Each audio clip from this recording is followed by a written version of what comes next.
Paola Borrego est interne au CHU de Nantes. À 29 ans, elle suit une spécialisation en chirurgie infantile viscérale. Son étude permettra de mesurer l'évolution de la masse corporelle du nouveau-né et d'établir des références fiables.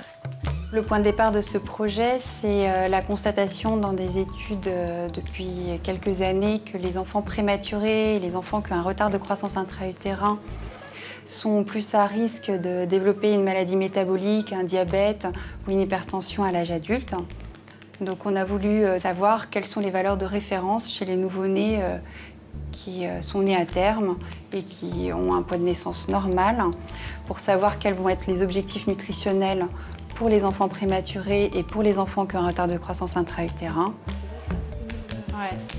Et pour les BMI, donc c'est important pour moi d'être soutenue par la Fondation Nestlé, car je n'avais pas de financement pour réaliser ce projet dans le cadre de mon internat, parce que j'ai dû arrêter mon activité clinique pendant 1 an. Donc la mesure de la composition corporelle peut se faire par cet appareil qui s'appelle le Peapod. Donc concrètement, on mesure le poids de l'enfant grâce à la balance qui est ici.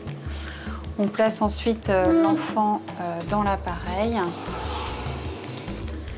et la mesure dure au total que 2 minutes. En ce qui concerne l'anthropométrie, donc on fait des mesures simples avec la mesure de la taille, du poids, et on réalise aussi des mesures des plis cutanés grâce à cette pince. Donc on mesure les plis au niveau du bras et au niveau du dos. Des mesures dont Paola n'attend plus que la validation de ses responsables scientifiques pour que cette étude pilote serve de référence.